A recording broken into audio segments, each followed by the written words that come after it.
Hello and welcome to Unacademy. I welcome you all to the Hindu analysis. Good morning to all of you. There are 2 to 3 important announcements for you. The first one, finally the Pratishtha offer is back with regards to the Resolve 2025, what we call as program itself, under which we have 55% off, plus this UPSC CSE assured program, under which if you don't crack CSE 2026 and you meet certain conditions, you will get an extension for 1 year automatically free. If you will use this opportunity, you have a chance to become a part of the polity batch, which is starting with regards to Sarmad Sir starting on 27th of January. He will be starting a polity batch, and for 12 months you have 23,999, for 18 months you have 25,999, and more than that, if you use the code IAS English, you will be tagged to our team, which will allow us to give you one-to-one sessions. So do use this opportunity if you haven't till this point to become a part of the Unacademy family. Remember, use the code IAS English, 55% off plus CSE Assure. The concept being that if you meet certain conditions, a 12 months extension is guaranteed within this program itself. So Resolve 2025 is now here. And remember, 27 January is your chance to be taught by the leading and the best polity teacher in India itself. Sarmad Mehraj Sir is going to start his batch on 27. Something related to him again is that now finally we also have Hima ma'am joining Sarmad Sir and Mukesh Sir in Hyderabad. So the Hyderabad seminar, which is going to happen on 25th, which is this Saturday at 11 a.m. in Hyderabad, in the Federation Hall in Hyderabad itself. You can use this QR code in order to scan and get all the information. But Mukesh Sir and Sarmad Sir were going to meet you, but now they will also be joined by Hima ma'am, and they will be talking about how to clear this examination in the first attempt. So with this, the PPT will be available in this channel. Today is a significant date because today the notification should also come through. So as soon as the notification is out, we'll be here live on this channel with regards to what are the changes, what is the eligibility, what are the number of vacancies, and how to fill the form. So don't worry about that. Most probably by the time this CNA is over, we will have the notification for 2025 out, and I'll be there with regards to how to fill the form, what are the contours, what are the different aspects related to it, something to look out for in the next 5 to 6 hours. With regards to this, let's talk about the topics we're going to cover. We have 8 topics, and interestingly, most of them are around Trump, with Trump taking oath as the President of the United States of America. We have multiple topics related to him. For example, the disruptor of the global legal order, then something related to the citizenship rules which he has changed, then the WHO chief saying don't leave the WHO itself. The US president has argued that he will leave the WHO. Thereafter, the climate agreement and the repercussions for that. Then we also have some workforce data from the US to argue for immigrants itself. And last but not the least, we have one opportunity with regards to the nuclear deal. So today's newspaper, in a way, is more dominated by Trump related news. So what I've tried to do is I've tried to collate them together to create a coherent picture, because they're scattered around.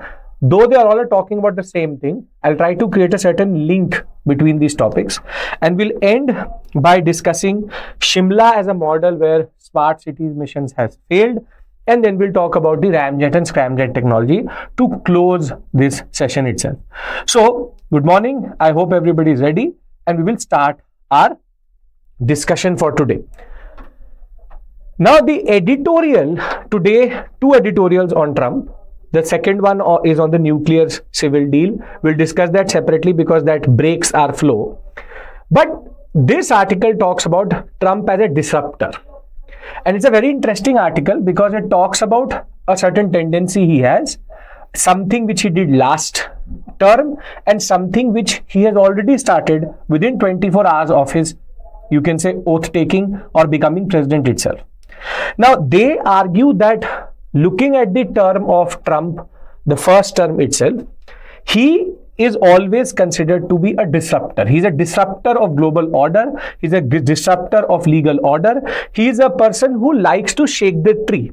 So the point is, if he's now coming back to power, he will tend to do things which may not be something which would make the world order very comfortable.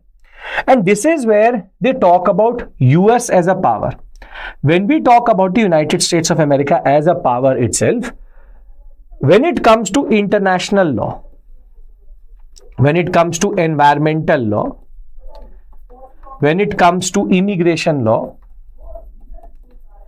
when it comes to space laws, when it comes to humanitarian law, and when it comes to basic legal order in the world, even trade laws, investment laws, whatever be the laws, the US has played a very important role in shaping the global order today. Meaning, since it took over as a superpower after the Second World War, and throughout the Cold War politics period till 1991 until today, the US, since the Second World War, has been a very important partner in creating a lot of institutions, also from the IMF to the World Bank to the UN, the P5. The US has been a pivotal, you can say, power, a dictator of the world when it comes to legal terminologies and legal what we call as order itself, or the jurisprudence aspect here. So any form of international law you see today, environmental law, UNFCCC, everywhere US was the spearhead. However, whilst doing that, US has a very interesting, you can say, rule. And that rule is called the rule of exceptionalism. Meaning, whatever order US creates, it always acts like it is an exception to that rule. The policy or the rule of exceptionalism is that US will create a certain structure. It will say that the world should adhere to it. However, the US will not adhere to it.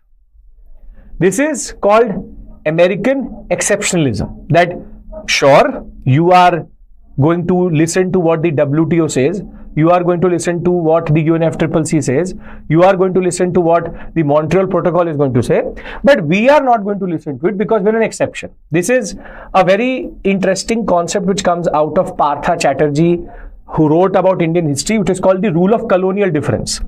So Partha Chatterjee argued that when the British were ruling across the world itself, which is called the empire on which the sun never set, the idea was very simple. The idea was that the British created an order of global citizenship, but when it came to India, when it came to Indians, we were exceptions, meaning that the free movement in the British Empire is not allowed to an Indian. That is the rule of colonial difference, that whenever you're a colonial citizen, you are an exception.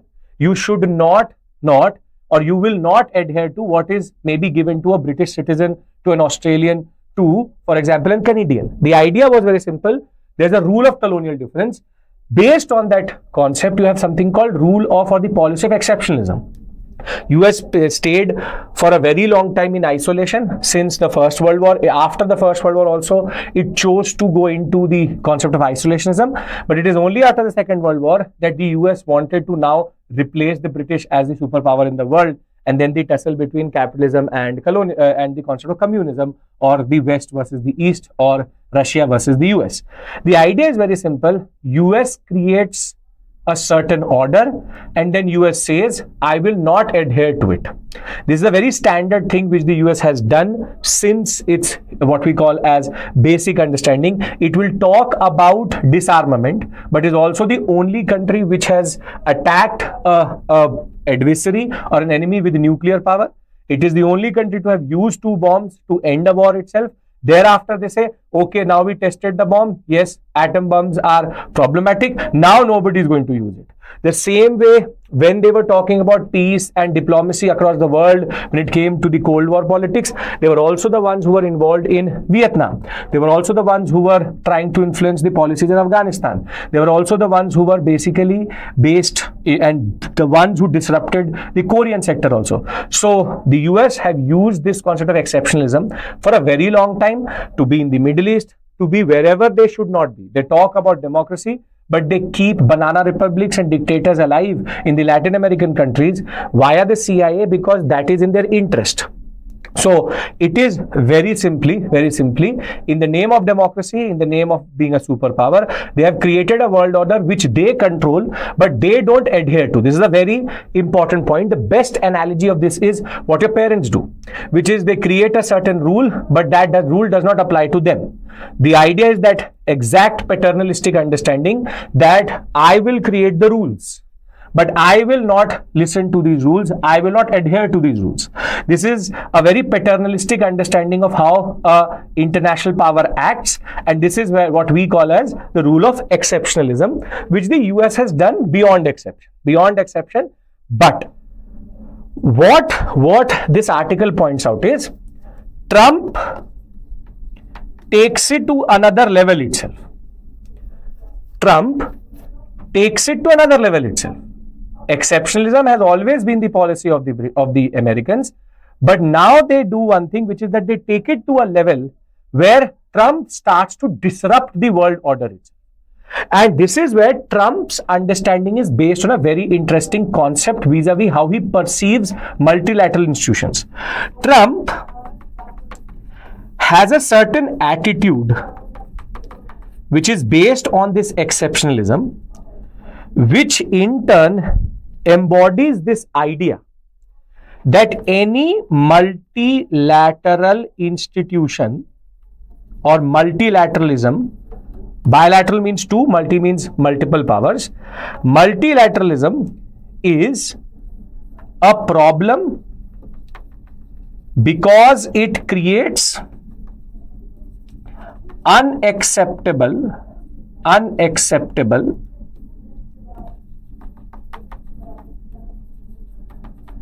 rules and regulations and limits around the sovereignty of the USA. And this is a very interesting concept, that whilst the US wants you to accept what the World Bank, what the UN or what the IMF is saying, and they severely, in a way, dictate what a country needs to do, which is actually an onslaught on the sovereignty of that country, Trump himself believes very clearly that multilateral institutions limit sovereignty, wherein the decision-making power of a country, specifically the US, is in a way curtailed. And this is where Trump creates what is called as skepticism with regards to multilateralism.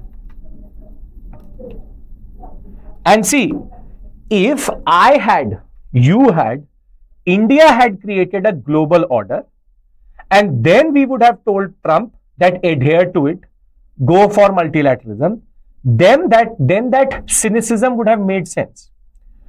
This is where they're a hypocrite, because they are creating the same multilateral institution and they are asking us to adhere to it. But Trump says, no, the same multilateral institution which you and me should agree to is going to limit their understanding of sovereignty. Therefore, I'm not going to adhere to it. They are the creators of that system, but at the same point of time, Trump argues that the system itself is problematic. Therefore, I will not adhere to it.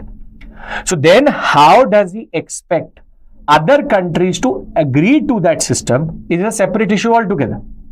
But with regards to multilateralism, Trump has a tendency to create cynicism, to dismiss multilateralism, because he argues that it takes away his sovereign power to take decisions. And this is where he likes bilateral understandings. And the biggest issue with regards to America, see, if China has this attitude, if Pakistan has this attitude, if Maldives has this attitude, no one really is affected by it other than the neighbors, and maybe it creates a little bit of an irritant in the world order. But if the US says that multilateralism is useless, then it disrupts the global order which they themselves have created. And this is where what is happening is the power of multilateral institutions to create norms or a normative order is now getting severely limited. Now, I'm talking about Trump's tendency to take the rule of exceptionalism beyond a point and then argue that sovereignty is undercut by multilateralism, therefore multilateralism is useless. This is the argument which the article is also arguing. It's not my understanding, but the article. And therefore, there should be evidence. There should be evidence of something like this in his first term. Meaning, if I'm talking about a theory, and that theory is Trump hates multilateral institutions, he takes exceptionalism to a point where it becomes skepticism and cynicism. The idea that sovereignty is limited by the US, sovereignty of the US is limited by the multilateral institutions. They can tell India that we are doing human rights violations while they kill their own minorities. At the same point of time, 90% of the people who are incarcerated or are in the jail are from a specific community in the US. That doesn't matter because they are the ones who are limiting the right of a woman over their own body. They are the ones who are becoming neo-Nazi. They are the ones where Elon Musk recently, in the inauguration itself, gave a certain gesture which reminds us of Hitler itself. There are multiple things which they are doing. They are the ones who are neo-Nazi. There are multiple neo-fascist tendencies. They are doing minorities-based violence itself. They are in a way perpetuating dictators in multiple countries. They are the ones who have disrupted the Middle East. Everything they do is acceptable because the US is doing it. Only when we do it or the world order starts to disrupt their order itself, it is problematic.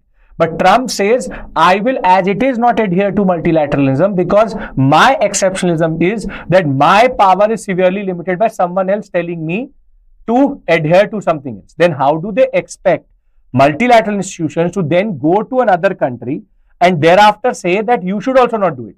If America itself is not ready to accept the rules or the most favored nations or the concept of, for example, even not ready to share vaccine data with us, then how do they expect India to do the same? Now, did Trump actually do this or is this just Trump bashing? And this is where there's a list of things which he did in his first term. In his first term, he famously walked out of the Paris Climate Agreement, but because it was difficult to leave the Paris Climate Agreement basically make it, but the way they entered it was difficult to leave, they were not able to fully walk out. We'll talk about that. He also basically annulled 2 nuclear agreements with Russia and Iran. The fallout with Iran comes through. He became very close to Russia, but he then took away a very important treaty related to nuclear power. He at the same point of time started to criticize the WTO, the NATO, and stopped funding into the NATO institutions.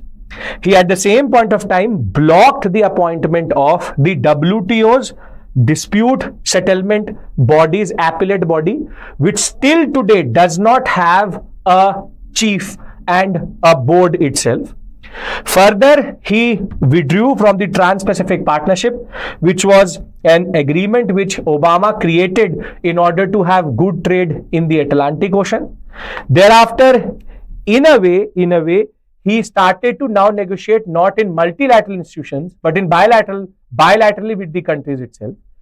Over and above that, he threatened to leave multiple institutions, withdrew from multiple institutions such as the UNESCO, WHO, and WTO. He threatened to leave. So it's not that I'm making this up. Trump did all of this. This is bygone. This is the past. But the point is, this article says that Trump has a certain disruptor mentality. And this disruptor mentality is now going to be problematic in the global headwinds which we have with Russia, Ukraine, with Israel, Palestine, with the West the West Asian sector fully destabilized, with the tensions in Asia itself, with South China Sea, with China what it is doing, and it already has created a lot of issues with regards to its two neighbors, Canada and Mexico. Trump's disruptive personality is going to be problematic. And India, in a way, benefited a lot out of some of these moments with regards to what happened with regards to Trump in his first term. But there are going to be now consequences. And now what I want to do is, I want to show you how this disruptor mentality is at work in the past 48 hours. I have established to you a certain image of Trump, which is a disruptor. I have also proved to you that in the first term he did things which make him a disruptor. I've given you something to write in the mains examination with regards to American exceptionalism, Trump taking it to a certain point.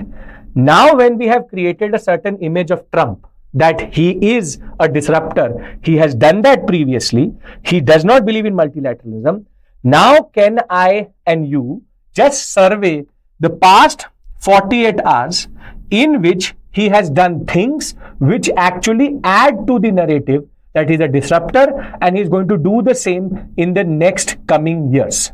If you understand what I'm trying to do here, I'm trying to bring 5 articles together and trying to create a certain link so that you're able to answer this question in a good way. If we understand this point, that Trump is a disruptor, Trump has a certain tendency, now I want to demonstrate to you how in the past 48 hours he is actually even more aggressive than what he had been previously. Okay, perfect. Okay. Now, the first thing which Trump has done through his executive orders in the past 48 hours is that he is now ending and has already signed an order under which US citizenship by birth is going to be in a way annulled, made void, and multiple new regulations will come for US citizenship by birth in that regard. Meaning, if you are born in America, it automatically gave you citizenship. However, Trump wants to create multiple, you can say, regulations in and around this. Now, before I talk about this, I want to qualify 3 words.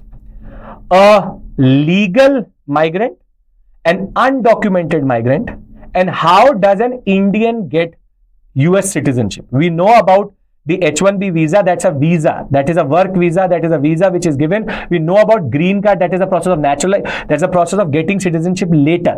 But the children born to Indians in America are American citizens. Therefore, what the US is trying to do is, it is trying to limit the citizenship given to immigrant or what we call as diasporic Indian population children in that regard. But let's try to qualify these words. See, when I say a legal migrant, it means that he or she has entered into America legally through a process of immigration with a visa, is living in America holding a passport, holding some form of visa itself, and further, when his or her visa expires, they go back to the country which they came from. For example, I take a tourist visa. I get a tourist visa for 6 months. I go to the Delhi airport. I go through immigration. My passport is stamped for outward exit from India. I reach America. I then reach the immigration there. They stamp it for inward migration into America. For 6 months, I do whatever I want to with regards to traveling around America. But just on the last 5-6 days, I book a flight, I come back, I have outward stamp and then inward stamp into India. Then for the period I was in the US, I was a legal immigrant. I can be based on a work visa, I can be based on a tourist visa, I could be based on a what we call a student visa. The idea is, whatever be the period of stay, I was legally in America. Now, what Americans call undocumented migrants, and their words illegal aliens in that regard, is that either they did not enter through a proper process of the process of immigration, which is they crossed a border. For example, they came from the Canadian border or from the Mexican border. They did not go through an immigration checkpost. They just crossed the border illegally. How there is a lot of Bangladeshi migration and also what we call as cross-border terrorism, if you want to call it, how they cross the border illegally. So the idea is that they do not enter the US soil legally. If they hold a visa, okay. If they don't hold a visa, they are already an illegal migrant. If they hold a visa, if in my case, for the 6 months I was in America, but as soon as my 6th month ended, but I'm still in America, then I'm an undocumented migrant. Meaning, from day 1 till the 6th month last date, I was a legal migrant.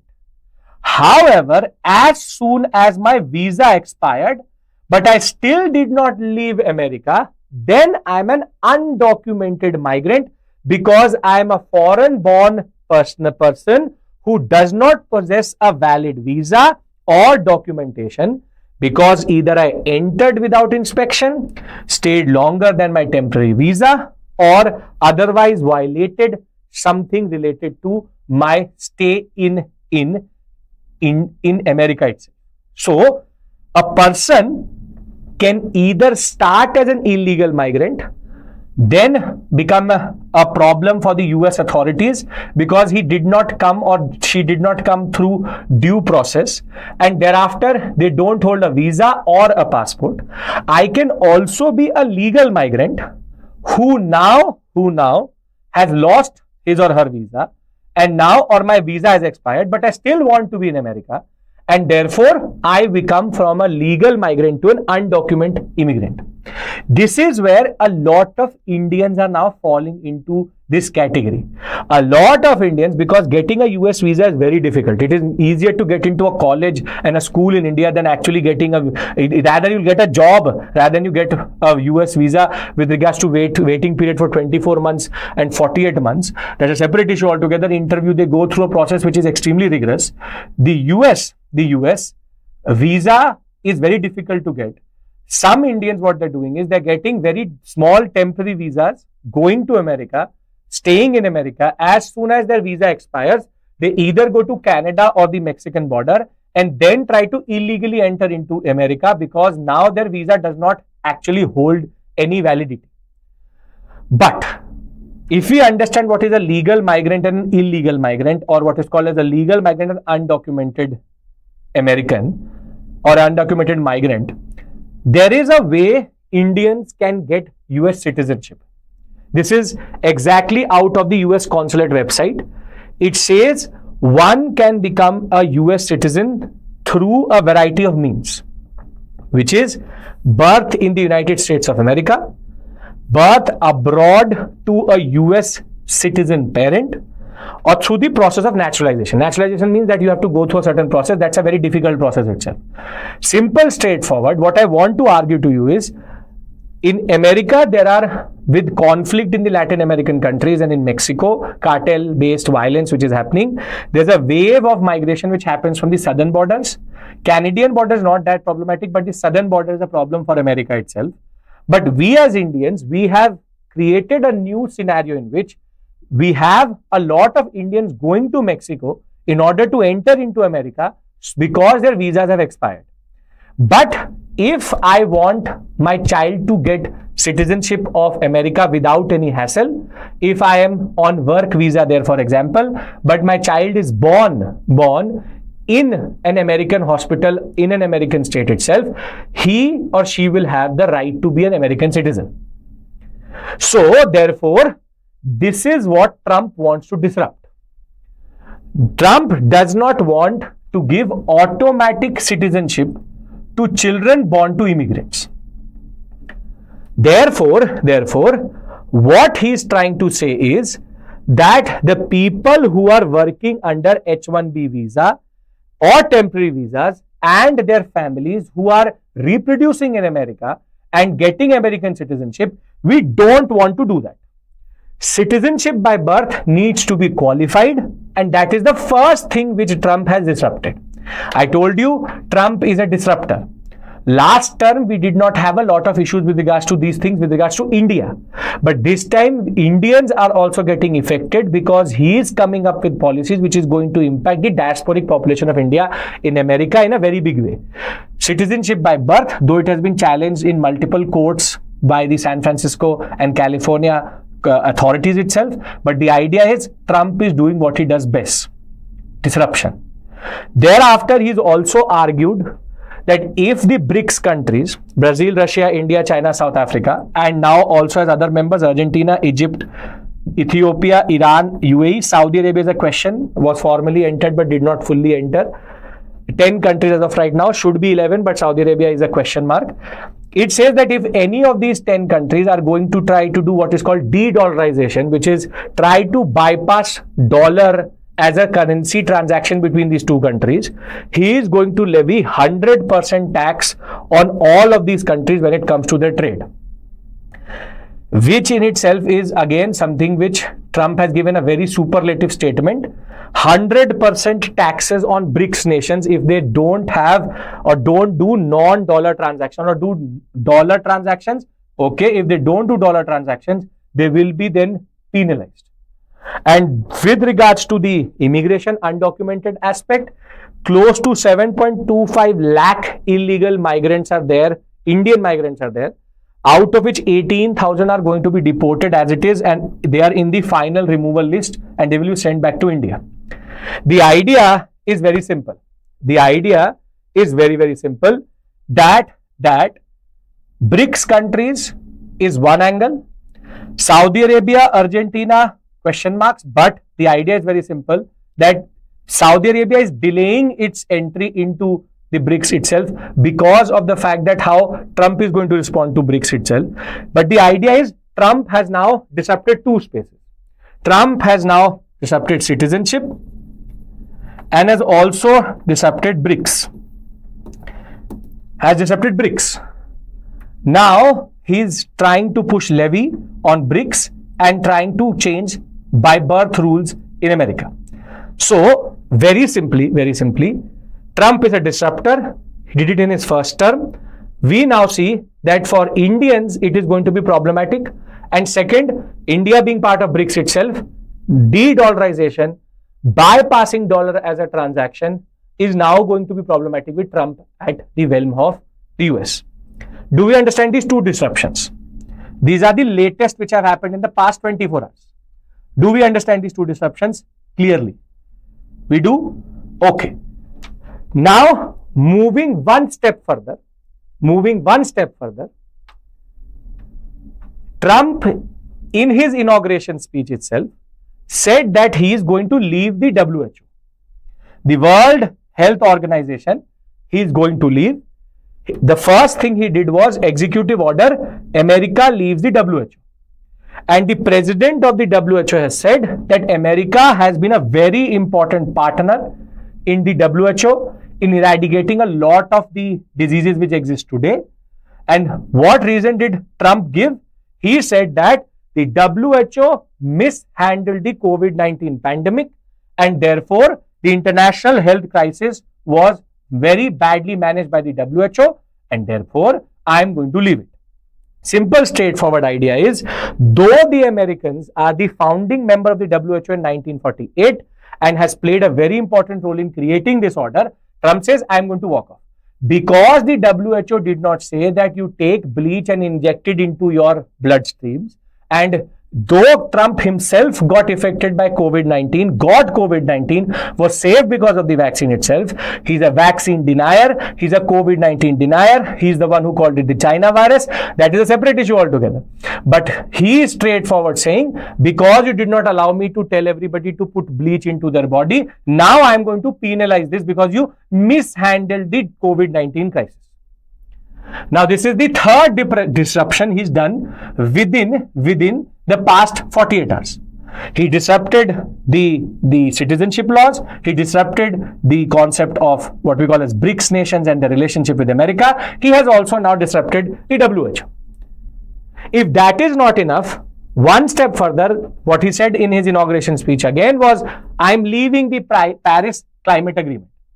Now, Trump did this in 2016 also, which is he tried to leave the Paris Climate Agreement, but because it was difficult to do that at that given point of time, the way it was, the Paris Climate Agreement was framed in that regard, it was difficult. Now, he is given that 1 year notice, and it is very clear that by next year, they will formally leave the UNFCCC Paris Climate Agreement. In that regard, America, the second largest polluter of the world as of right now with regards to greenhouse gases, is now saying, we don't care if we've already breached 1.5 degrees Celsius. We don't know. No climate change. All hurricanes, all wildfires, all climate events which are happening, extreme climate events, is part and parcel of the earth. And therefore, he is a climate denier. And now he is disrupted, and he is now purely going to disrupt this space properly. Therefore, in the past 48 hours, being true to his understanding of a disruptor, being a purely hypocritical power, America becomes a bigger hypocritical power under Trump itself. The exceptionalism reaches to a certain point. The point is, we as Indians don't have anything against Trump. Let's be very honest. In the first term, India benefited. India and US relationships came closer at that given point of time. But this time, he's touching diasporic population. Now, I will suggest something to you, because so as to use a word from art and culture, the Tandav has just begun. Do one thing, have one sheet in your register for one heading, which is things which Trump disrupted. Because by the time you write mains or you give this examination, the list is going to be long. And today what I want you to do is, I want you to put the following things under it. Trump is a disruptor based on the concept of American exceptionalism, and within 24 hours or in the past 48 hours, he has disrupted the following 5 or rather 6 things which he is basically going to do.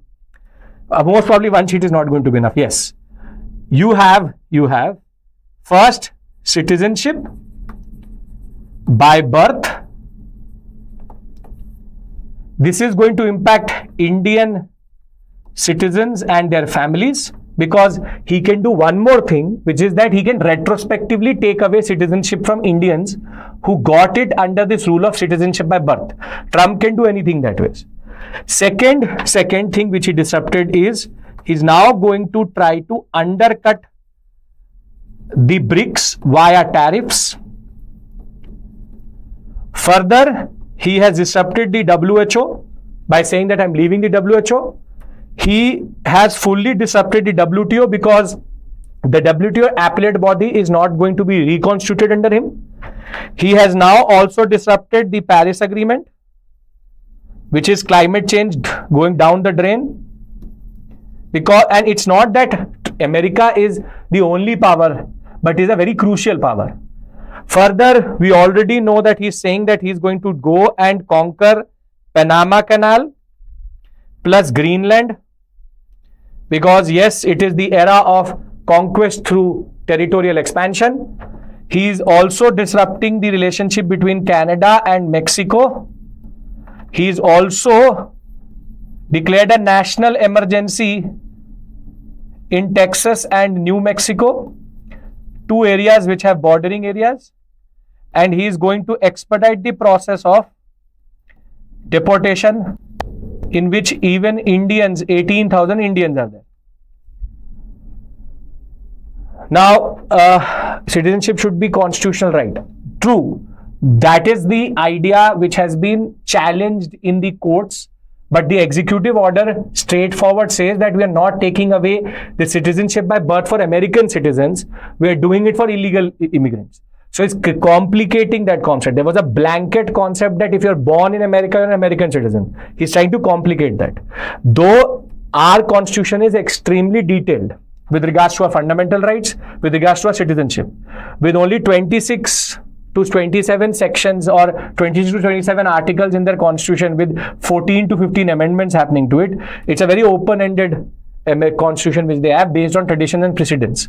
But that's a separate issue altogether. We don't have to go into the fundamental rights of America itself, but the idea is very simple. The citizenship by birth thing has at least been questioned. This is what Trump does. Nobody had ever thought that citizenship by birth concept would be ever touched in the land where freedom and liberty resides. However, now I have created a list of 9. By the time you give this examination, this list is going to become 11 to 12. I hope so. If not in the 50s at least, because he's going to do things very quickly. He's already, let me add 11, 12, so it will become right now only.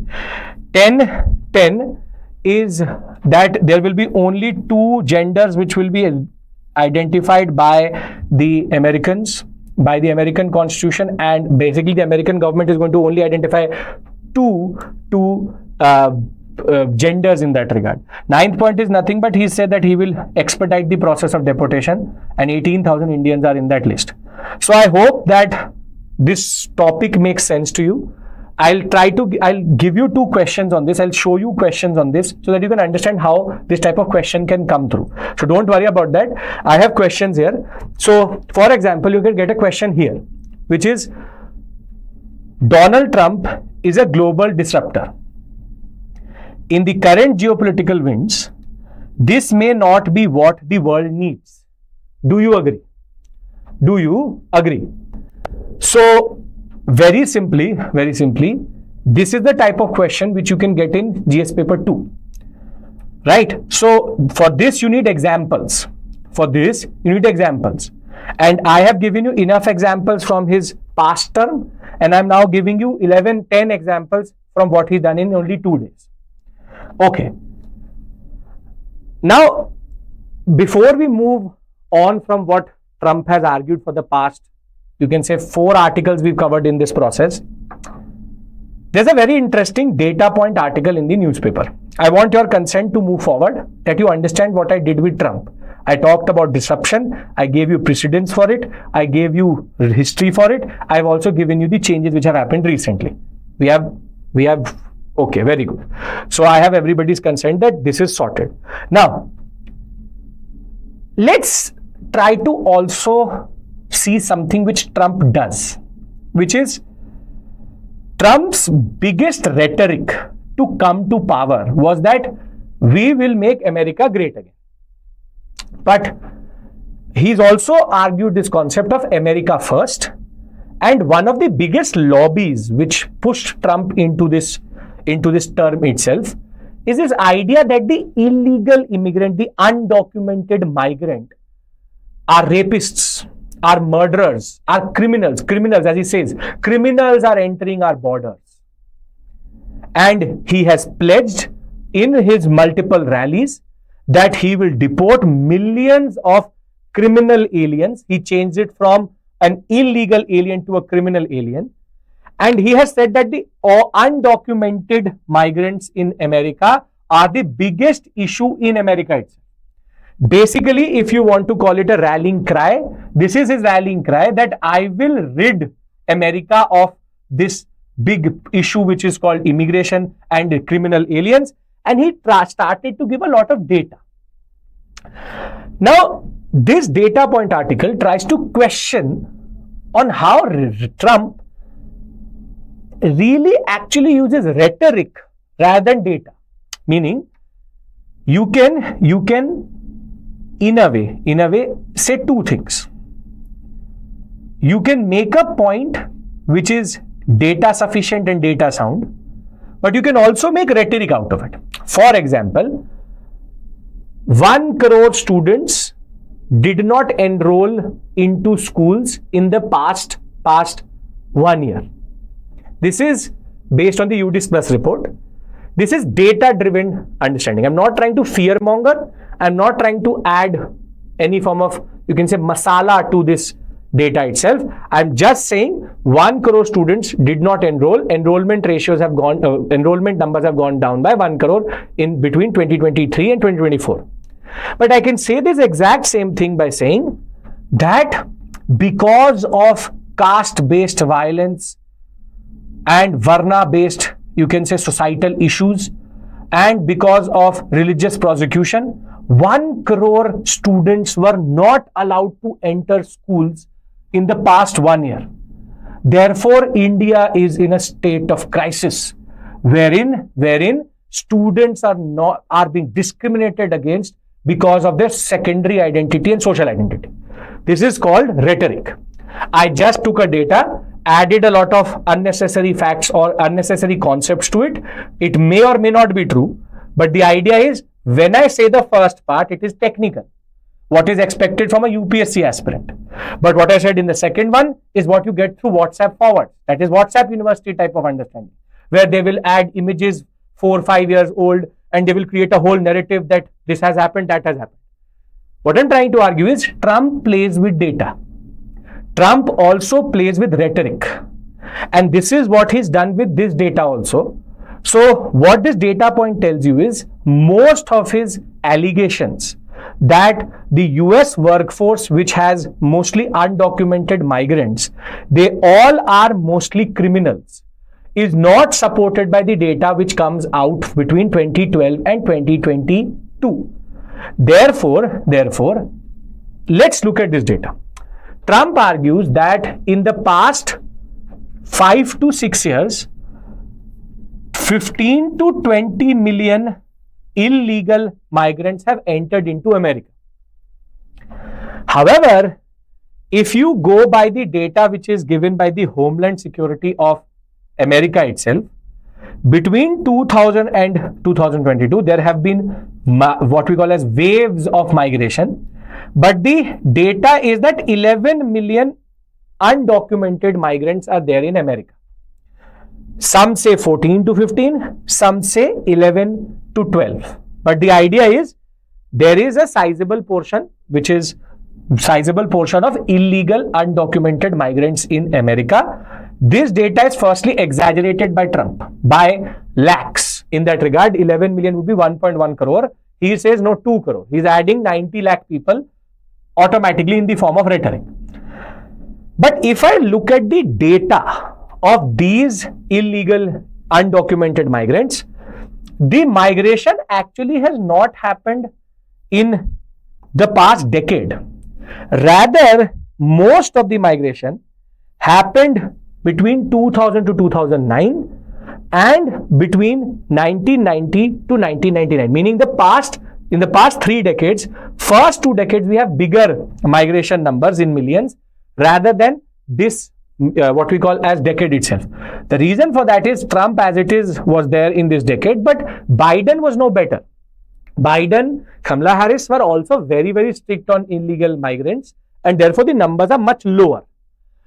But in this number, the number of backlog cases with regards to immigration in courts has been soaring, and most of these people who may have gone into a certain conundrum or dispute because of their migrant status, they are now in limbo. 3.5 million cases are now pending across America on immigration issues, which means that all of these people, all of the cases and the people associated with them are in a way affected by this concept. And this is where the data is very interesting and says that most of these people are also waiting judgment.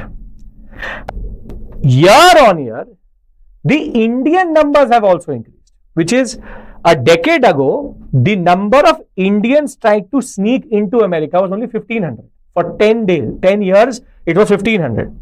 However, in 2024 and 2023, this number was 96,000 and 90,000, close to from 1,500 illegal migrants. Close to 1 lakh Indians are trying to cross the border as undocumented migrants, risking their lives trying to enter back into America. This is where India should be concerned, because these citizenship laws are going to affect all of these people, and any form of, you can say, blanket ban or blanket executive order over immigration is going to affect close to 1 lakh diasporic population. But what does Trump say? he says that these aliens are criminals. They are criminal aliens. But if you look at Texas as a state where crime rates are high, between 2012 to 2018, in violent crimes, undocumented migrants have the lowest number. Documented migrants and US born citizens are doing more crimes than undocumented migrants. And it is quite obvious. If you have entered into America illegally, you are going to be the last person who will try to do something which can, in a way, draw the attention of the authorities to you. And therefore, the idea that every illegal migrant is a criminal does not stand. More than that, if I go by the 5.5 million undocumented migrants working in 2018, if I go into the data of what is their occupations, they are actually taking or actually doing jobs which are menial jobs. Menial jobs. From construction to retail to agriculture to landscapers to transport to hospitality to working in groceries to being janitors and being security guards. The idea is these men and women are already vulnerable to the US authorities. They don't really want to get the attention of the authorities towards them. Now, why am I discussing this with you? Why am I discussing this with you? All America-based data. The reason is because you can get a question like this, which is, data doesn't support the assertion that illegal migrants commit more crime in a given society. Comment. This is a GS paper 1 question. With xenophobia, with illegal migration, and migrant-based crimes always in the news, you should be able to use this data to argue that let's take an example of America itself. And here, this data is going to be very significant for you along with this one, which is that they have the least percentage with regards to the crimes which are happening, and therefore this GS paper 1 or 4 question can give you a lot of marks by giving them basic data itself. So this is the 5th article I'm discussing with regards to America, because this whole paper was only Trump. This whole paper was Trump only. Therefore, I'm trying to take out all the articles which are relevant for you. So we discussed disrupted understanding. We discussed the concept of what he did previously. We've seen 10 points of disruption till this point. And now I've also proven to you that Trump works on rhetoric, does not work on data. Now, in all of these articles, there was one interesting article where a senior associate, an American himself, said that this is also an opportunity for India, at least for US and India, to sort out its nuclear deal problems which are there. Now, because Dr. Manmohan Singh was in the news, unfortunately, his 123 agreement, as it is called because of the agreement under the 123 section of the Atomic Energy Act of the US, this civil nuclear deal, though gave us access to fissile material, and though did allow US companies to invest into India, for a very long time, no real investment or nuclear reactors have been created by the US in India. Meaning, 6 nuclear plants were argued in 2016 by Barack Obama will be created in India. But still we are using Rosatom, we are using Russian technology. Then the question is, what is stopping this nuclear deal from going forward? And in that regard, what is the way forward? And what are the irritants in that relationship? Maybe Trump, who doesn't really care about anything, may allow this to happen. This is where 3 issues are pointed out by this article. And I'll try to summarize it in the best way possible so that you can use it in the examination. The first issue was America's paranoia over companies and what is called the entity list. See, under the civil nuclear agreement, 123 agreement, there was a list of companies with which American companies could not deal with because these were entity companies which had security issues, meaning all of the companies listed under them had a vulnerability that they could give the American technology of GE and others to Russians. They had some form of Russian connection, and therefore they were either trading with Russia or dealing with Russia. Therefore, these companies' entity list has remained more or less unchanged for a very long time, and only when the US gave a license, then only an American company could trade or even deal with any of these entity companies in that regard. Now, I am going to ask you a very simple question. Historically, which country has been the most important supplier of defense technology to India? What is the answer to that question? Historically, since our independence, which country has given us the most defense equipment, defense technology? Very good. The answer to that question is Russia. Now, if Russian MiGs, Sukhois, tanks, artillery, even guns are used in India, USSR and Russia, won't most of the defense and energy-based companies actually deal with Russia itself? They would have some form of connection with Russia for sure. Because if you are linked to critical technologies and all critical technologies coming from Russia itself, then this list has remained unchanged. And more than that, this list, the US don't want to grant license itself. Though Biden removed some of the companies from this list, saying that the security concerns are gone. But for 10 years now, you have not done anything to this list. So most of these companies which are related to nuclear technology cannot deal with America because they have some connection to Rosatom. And therefore, because most of the reactors in India come from Russia itself, how do we solve this conundrum is a question to be answered. Maybe Trump will not care. That's a separate issue altogether. This is the first issue.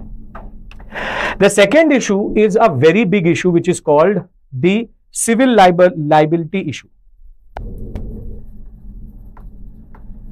See, when India signed the 123 agreement, it also enacted in 2010 what is called as a Civil Liability for Nuclear Damage Act.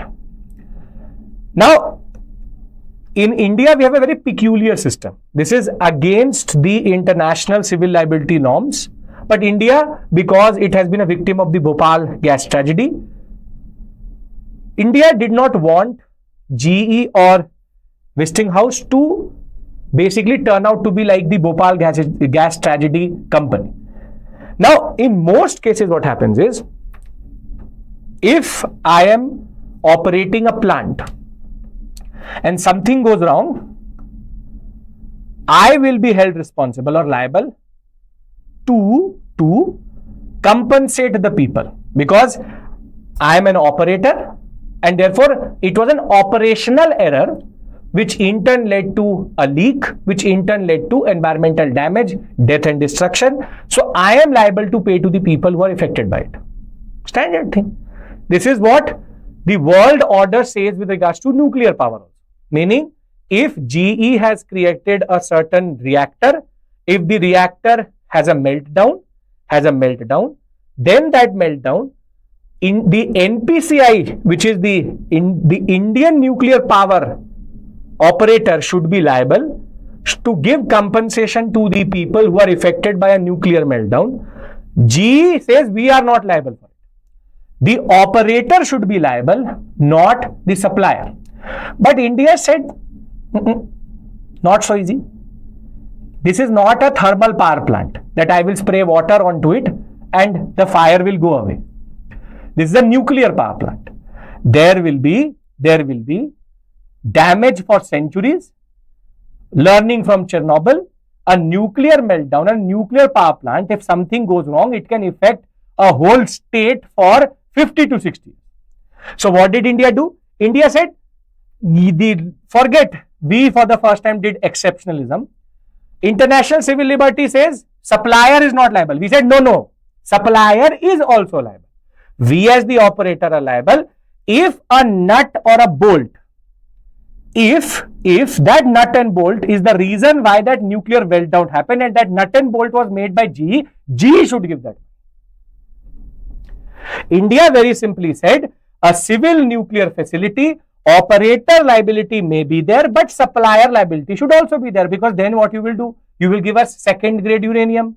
Then that uranium is going to start to melt itself, that the core is going to melt. If the core is going to melt, then there will be issues. Then you will say that we as Indians did not know how to use the core or use that uranium. No, you gave us wrong uranium. So if you are the supplier, you should be liable. This is Indian exception. But this has irritated the Americans, and none of the two US suppliers have been ready to accept it. We created a specific corpus also. Under that, the General Insurance Corporation of India and 4 other companies said, you give us a premium, we will insure you. If there will be civil nuclear disaster, we will give the money to the people. You just have to give a premium.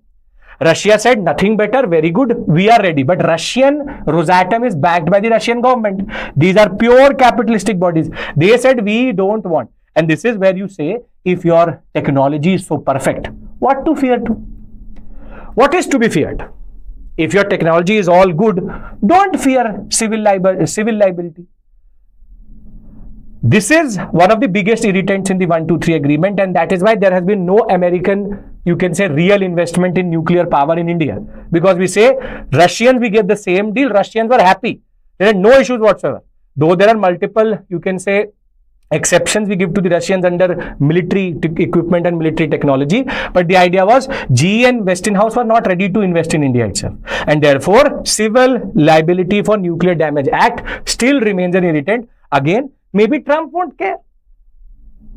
This is the article. An American has written the article. His argument is maybe both the parties will shut their eyes. Separate issue altogether, wishful thinking, but we will not back down because India can also do exceptionalism. Last but not the least, the third irritant is India is saying, give us best and the latest technology in the nuclear reactors. Don't give us, Russia gives us at a very, very cheap rate. We take VVER reactors, but we know that it is at a throwaway rate. We are not going to take extremely expensive equipment, and that too you will give us the old equipment which we used to use 10 to 15 years back.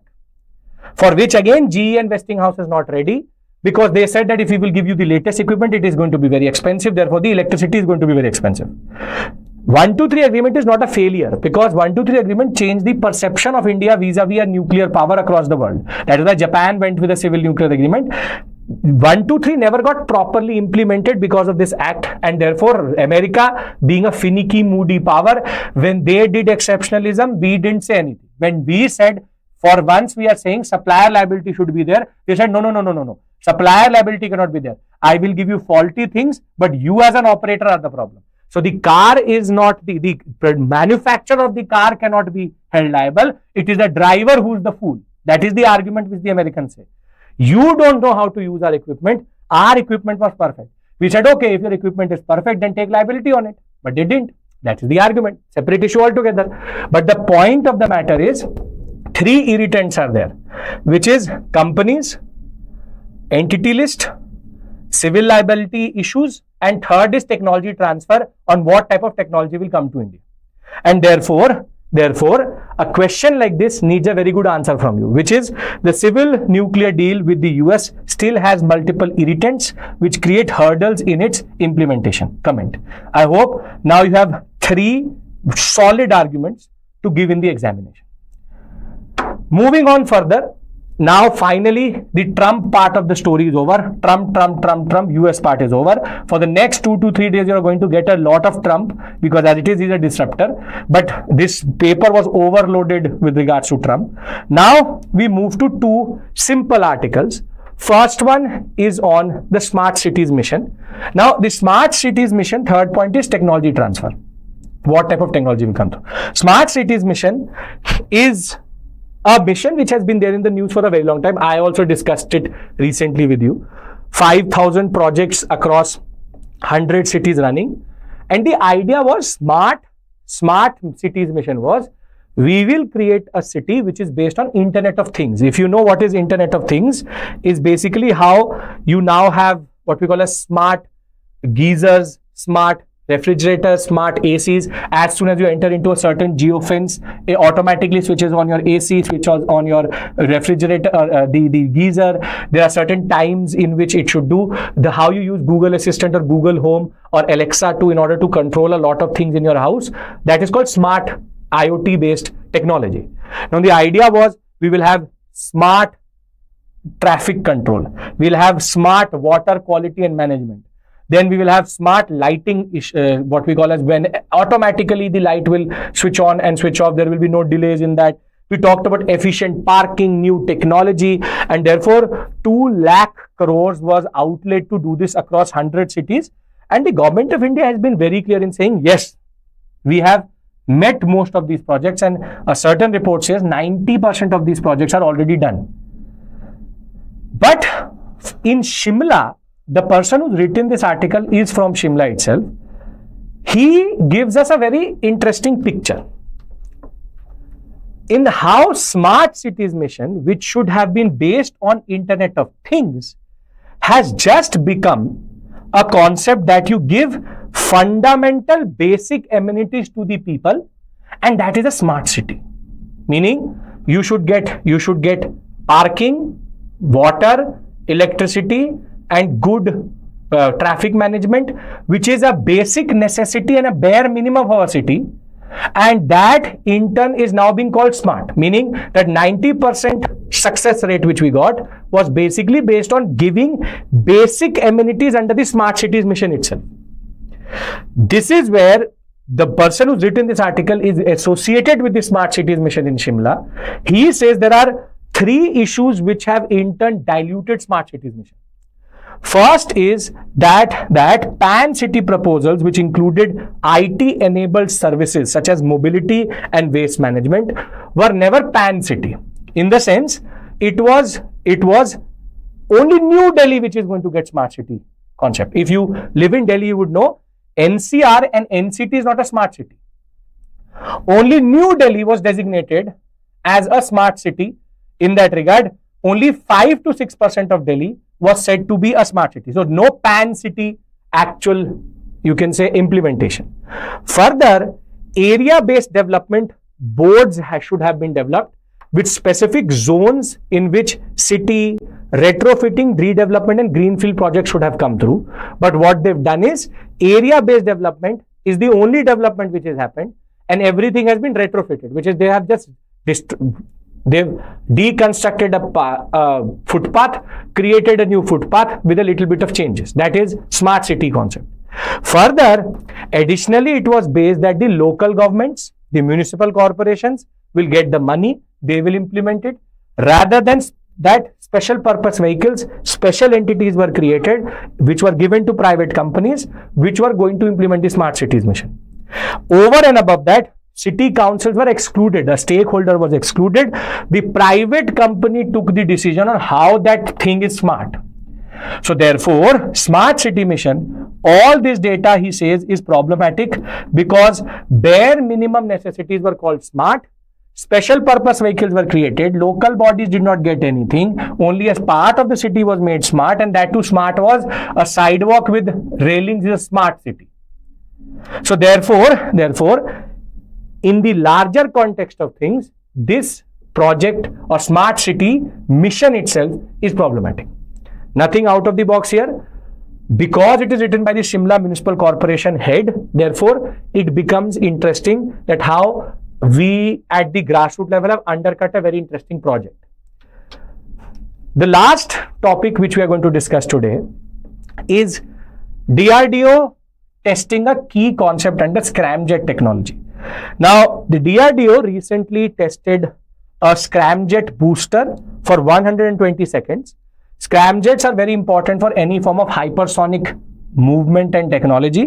Hypersonic means more than 5 times the speed of sound, which is Mach 5. And the idea is very simple. A specific engine is needed for that. That is called a ramjet scramjet engine. And we've been able to do that under DRDO today. Very important for any form of 7th or 8th generation fighter which we are going to use. Now, what is the difference between turbofan, ramjet, scramjet is the last thing I'm going to discuss with you. A turbofan engine is what you use in a airline or what we call as Airbus, or what, for example, Boeing uses, which is it has a certain turbine. The turbine sucks in air, it compresses it, then adds fuel to it, combustion happens, and then thrust is created. But it has movable parts. There's a need. You would have seen that wheel in front of the engine itself. That's a compressor. It takes in, that turbofan takes in the air, compresses it, injects fuel into it, and thereafter thrust is created. A ramjet engine and a scramjet engine is different. Ramjet is the first stage. Second stage is a scramjet engine.